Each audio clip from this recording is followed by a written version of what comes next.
Assalamualaikum and good greetings. So today we'll be watching a video titled Sneako says about Islam what Andrew Tate didn't say. This will leave you speechless.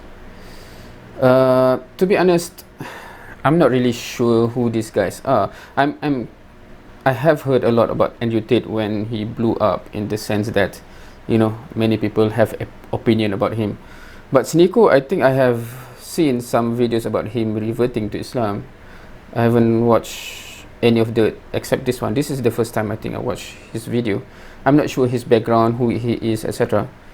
But yeah, I'm interested to know what this is all about. Without further ado, let's watch. It doesn't make sense to me to pray to a man. I don't want to submit to a man. The only person that we should submit to and that we should pray to should be the one creator of the universe, which is... Do you generally think that most people today have not, I guess, had these realizations within them and that they're past the point of even saving? Yes, and I think with faith, that's where if you're guided by a specific faith, you're going to see a lot of these control mechanisms that they use. Now, being more centered and having a more clear worldview, you notice how there are so many different ways, so many different lies that you believe in when you are clueless and when you say, like, I'm spiritual, I'm astrology, like, you're so easily scammed and programmed and you don't see past a lot of the lies. And I get kind of upset now, like, how did I ever believe in that? And it's because you don't have a clear faith that directs you. Like, for example, the Amish people have a clear faith. Obviously, we could argue whether or not it's a false religion, but they have a clear faith. They believe it. They have their own community. They're not affected by the outside world. They're not affected by the major news, and they never put on masks. They didn't get vaccinated. They don't watch any of the news, so they don't take birth control. They don't have any feminism. They don't listen to garbage music making them twerk. They have none of these program mechanisms, and they're happy. They see the craziness, like COVID people will come in with iPhones and be like, why are you not wearing a mask? And they're like, we're fine. We build our homes and we're not part of this. They see how crazy we are and they think that we're insane. And for so long, we're like, these people must be crazy because they don't have iPhones. They never had COVID. They were separated completely from that. They're never brainwashed. So I think that with faith, it's easier to be more centered and be able to see a lot of these program mechanisms, because ultimately, if you don't have a specific faith, if you don't believe in God, then someone else is going to replace that for you. If you are godless and say you want to be an actor or you want to be a rapper, then your God becomes a celebrity. It becomes the most famous rapper. It becomes the most famous actor. You end up worshiping those people because you need something to submit to. And so people will choose fame to submit to, or they'll choose music, or they'll choose lust. There's always something that replaces that. And I think when you see the world from that lens, that you need to have something to submit to, and that the best thing to submit to must be the one creator of the universe. That makes the most sense, just logically. The universe had to be created by someone, and we shouldn't worship a man because men are equal to us. I think I'm thinking more clearly than I ever have before. This is the most logical way to approach the world, and I feel more ready than ever to have children and to continue my growth as a man. But yeah, I don't think most people are ever going to think outside the box because of all of the amount of distraction. Those types of people, you'll see them, they'll just sit here and you'll hear the noise of TikTok blasting out blah, and they have no time to think for themselves. So by the time that they turn off the app and 2 hours have gone by, the brain is emptier, they're kind of foggy, they're looking around, and then what's next? Vape, twerk, send a bunch of Snapchat. It's just more garbage. And I think the best way to tell people who don't realize what's happening is I don't want to tell people to convert, but most people are not going to be able to convert overnight. But you need to analyze, like, everything in your life and what you're doing. Think about if it has a positive or negative effect on you. I don't think even people think about that. I don't think people analyze their actions every single day, what's going on in their head. You know what I like about Islam too? Music is haram, because music is programming. And ever since I realized that, I'll go to the gym and I'll hear the music that they're playing, and like, you could put on noise canceling, but you have to listen to it. So I'm listening to it, and you just hear every single one of the lyrics. Like, even this Bruno Mars song, which I liked when I was a kid. It's like, today I don't feel like doing anything. Oh, the lazy song. I just want to lay in my bed. And it's like, yeah. But then you listen to all he's doing is, I don't know what it's called in Islam, but in Christianity, you say that it's just advocating for sloth. He's saying how happy he is to do nothing, to sit down. I just want to be lazy, lay in my bed, and picking up the phone, leave the message at the tone, because today I'm doing nothing at all. And it's just, that is how you become a slave. You do nothing, and then someone's going to tell you what to do. That's why I agree with, right, Islam fixes a lot of the problems in the West. Making this one being that you submit. Interesting. Okay, so far I'm not sure how this relates to Andrew Tate. I'm not sure, because so far is his perspective of things, the problem, and how Islam provide the solution from his point of view. Whether we will go somewhere, I'm not sure how this relate to anything related to Andrew Tate. To Allah, God, how was your journey into this? that journey, just kind of being degenerate. I was smoking weed, not having a clear direction, and just like kind of upset, that feeling that I was programmed and not knowing what was going on. It took a year. It was a year of having these conversations with guys like you, of traveling the world, talking to different people, seeking out the right information, and I always seek it through comedy and entertainment. It took a year to get to that point. You saw a big part of that journey, like especially when we had that stream after I got in trouble for mocking the prayer and stuff like that, and that helped me. Going through that publicly helped me, I think, go through that journey faster, because you get the response from everybody. You have constant debates. You're around more people. You're constantly having these types of conversations. You have to challenge your psyche. A lot of people will choose to just live in ignorance. Ignorance is bliss. They don't want to have to challenge these things. They get complicated. There's this reason that there's this sentiment in the West where you say you never discuss your salary. You never discuss politics. You don't talk about religion on it. So what are you going to talk about? What else is there to talk about besides money, besides God, besides what's going on in the world? Anything else is a waste of energy, is a waste of your voice. But they tell us that because they want you to have mindless conversations where you're just talking about celebrities, you're talking about sports, you're talking about other people's achievements, and then you have nothing. I think within this year, it took 365 days. Even from the beginning, I resonated a lot with it because I was extremely tired. I was living in New York City at the time, of how you see the people brought to pride parades, and like 1 in 3 people right now in New York City, I don't know if there's anybody in the chat, you walk around Manhattan, 1 in 3 people, you have no idea what gender they are. You don't know what they are. They're walking around with dyed hair, kind of lumpy, frumpy body. They have all jewelry, and they're just like, this is, yeah. What are you? What are you? It's like 1 in 3 people now. And I'm living in this, and like, this is not right. And I will go to a coffee shop, and then they have a giant poster, and they say, we don't use pronouns. And I'm just like trying to order, and I'm just like, what does this have to do with I just want a coffee. And then you get the coffee, and it's terrible, and it's like mocha, and it has all this weird GM. It's like, what am I drinking? Is this going to make me a gender pronoun person? I don't want to. If you ever see my chat has a reputation of being angry, upset. I would say that there are some incels who watch it. I don't say that as a derogatory term, but it's true. People are upset with what they have been programmed to believe. But you can't be in that red pill rage phase forever. You need to actively try to get out of that. I think you guys saw me at that. Every day I was just screaming at the camera like, what's going on? Like, why did I believe in all this stuff?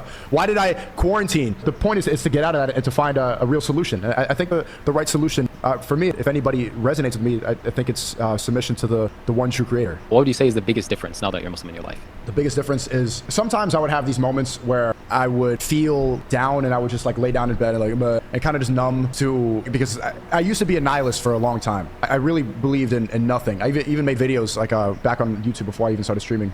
Made a video called Nothing Happens for a Reason, and that was a response to this video I made called Everything Happens for a Reason. Basically I said like nothing matters, who cares? And I had this dark time for a while because I didn't see any like proper role models. I didn't see anybody who we're supposed to look up to. We pretty much had to listen to the government. I didn't believe in them, and I was kind of just like pretty upset about everything, and I was like, fuck everyone. I don't care about anything. Nothing matters. I'm just gonna do drugs and cope. Nothing matters, like my impact on the world. And I was echoing this. I was making videos about this. And then even like before that recently, I was just like, I'd have these moments like just nothing, whatever, nothing matters. But now like having a specific faith and a belief, you don't want to waste any time. I've been more efficient. I would say I'm more awake. I'm less tired. I have a clearer purpose. I want to be more mature, and I'm thinking about marriage and how I want to raise my children more. Just I want to have a more clear direction for my future. If anybody watching has this phase where they think that nothing matters and they're kind of nihilistic and they don't care about anything, I think a good first step is to looking into Islam, because that will give you a clear direction for exactly what you're supposed to do. In the Quran, there's a guidebook for how you're supposed to live your life. It tells you everything that you're supposed to do, and especially if you look at the life of Muhammad, if you're a man, you can see the blueprint for how you should live your life, in terms of business, in terms of leadership, how you conduct yourself, how to speak to people. Like that guy really lived he was a G, like in every aspect. So I think that the answers, a lot of people gravitate towards self-help books, but they're all saying the same thing that the other self-help books are saying. What is it, like the subtle art of not giving a fuck? Like, yeah, you need to not care what people think. That's a very surface level part of getting over that stuff. It's just like, you need to be confident. Like, okay, 48 laws of power. It's really surface level stuff that just, it helps you navigate social situations. And basically, as I'm saying, it's very similar to the red pill in a way, where it's just a small solution. What is a red pill actually? Maybe I'm not. Maybe I do not have the background to understand the context of this. To a bigger problem. I recommend looking into the Quran. All these self-help books and man-made ideologies, they make you seem like you're the center of the universe. When you accept Islam, you understand you're nothing, bro. And Allah is the center of everything. And it's because of Allah that we have everything that we have. You get what I mean? Exactly. You start seeing yourself as like the main character, and you're trying to play games with people and being manipulative. It's not a good way to live. Understanding in Islam that we're all equal and nobody is better than us. We are all just people, and God is the real creator. The way you say it's just like we're nothing. It kind of makes me happy in a way where you can let go of your ego. That you don't need to compete with other people. You want to live the happiest life, and you want to be able to serve God because He created everything that we have. That's the most important role that we could play as people. How has your relationship with Jesus changed as a Christian versus now as a Muslim? It fixes all the complaints I had internally when I was going to church when I was growing up.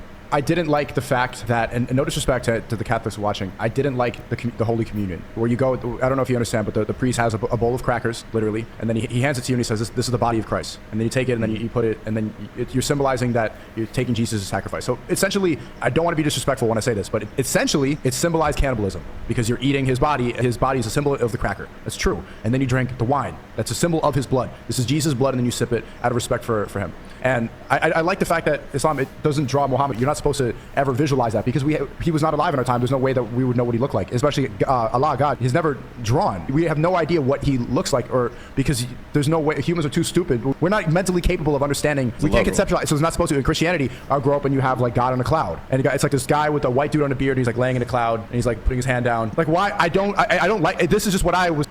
Now, I've seen that imagery, right? I wonder whether Christian endorse that, and whether all Christian are okay with that, or only some type of Christian, or some type of people that claim to be Christian that is okay with that, and some actually see that as problematic or blasphemy or something, you know, making image depicting like God on the cloud, or you know, those kind of things. What is the position of Christianity and Christians? Was thinking growing up, like, this doesn't make sense to me. And I have all respect to Jesus. I believe that he was a prophet and he was spreading the message of God, but I don't believe a man could also be God. That never makes sense, that we are worshiping a man, that we are treating him as if he is God and a man at the same time. That doesn't logic. It never made sense to me. And how every single church you go in, there's a different version of Jesus, all bloody, and we look at him and we cry, and we're always talking about all the sacrifices he made. He's the only sinless person. But I just never liked the fact that we were worshiping a man. I think the only person the only being you should worship is Allah. So it did fix that problem. That never clicked in my head. And also the hierarchy, and the chat's going crazy right now. Yeah, I really don't want to. I mean, this is going to get clipped and I'm going to get people upset. But like, for real, if you're going to clip it up, just make sure that you put in the part where I'm saying no disrespect to Christianity at all. This is just the personal feelings I had as a kid, and why I never fully resonated with Christianity to that level. I was just pointing out why I resonate with Islam, why it makes sense for me, because I don't like the idea that you worship a man. I believe that Jesus Christ was a prophet. I believe that Jesus Christ was real, but I don't think that you should have him bloody as hell on a cross and like you pray to it. It's weird. It doesn't make sense to me to pray to a man. I don't want to submit to a man. The only person that we should submit to and that we should pray to should be the one creator of the universe, which is Allah. He created the universe and we love him for it. Perfect. It makes the most sense to me. I don't want to say like Jesus is also God and he's also a man and there's the Holy Spirit and Christ is God because he rose, so he's a man. It doesn't make sense. What I like about Islam and why it's haram to draw Muhammad. And they're not just draw Muhammad, but in Islam you're not even supposed to draw Jesus Christ. I think a lot of Muslims find it disrespectful that Christians put Jesus everywhere, bloody as hell, on all these crosses. And that's why I didn't really resonate with Christianity a lot growing up, because it's like all the images that they put of God. It doesn't make sense to me. We are not capable of visualizing what the creator of the universe looks like, what he's doing. Why is he in a... Now, I'm wondering the image that he mentioned about Jesus being bloody on the cross. Is that normal for all Christianity, or just for, I don't know, Catholics perhaps? Or because I've seen those kind of image in some picture and in some movies, but I've seen a different version where there's just a cross without Jesus on the cross, right? It's just empty cross. So is there a different way of looking at it, meaning that is there some Christianity that sees that depiction is okay and it's good to have, like, you know, Jesus as a person on the cross, while others sees that as problematic, just put the cross, empty cross, or what's that all about? A cloud chilling with a beard. Why is he white? Why is God a dude? It doesn't make any sense. So there's no point in us even conceptualizing. Why is he white? Is there any? I think I have asked this question before. Is there any part of the world where the depiction is different? For example, in Latin America, the depiction is Latino and not white. Conceptualizing it because we can never have the capability to. I like the fact that you pray 5 times a day in Islam. You're going to be more grounded. They take prayer more seriously than any other religion. And I like the fact that they separate masculinity and femininity, how important that is. It fixes a lot of... people get upset. It's just food for thought. Okay, so all this while, I'm not sure where the title comes from. Sneako says about Islam what Andrew Tate didn't say. Which part did Andrew Tate say or didn't say, or I'm wondering. Perhaps I'm unaware of the background of this, hence I don't know why the title, because that is what got me interested to watch this video. And at the end, I'm not sure. I'm not saying whatever he said, you know, didn't carry any weight or anything, but because I'm coming into the video with a certain perception, and to the end, I'm not sure, you know, how it linked. That's just me, I guess. What do you think? Thank you for watching. See you next time.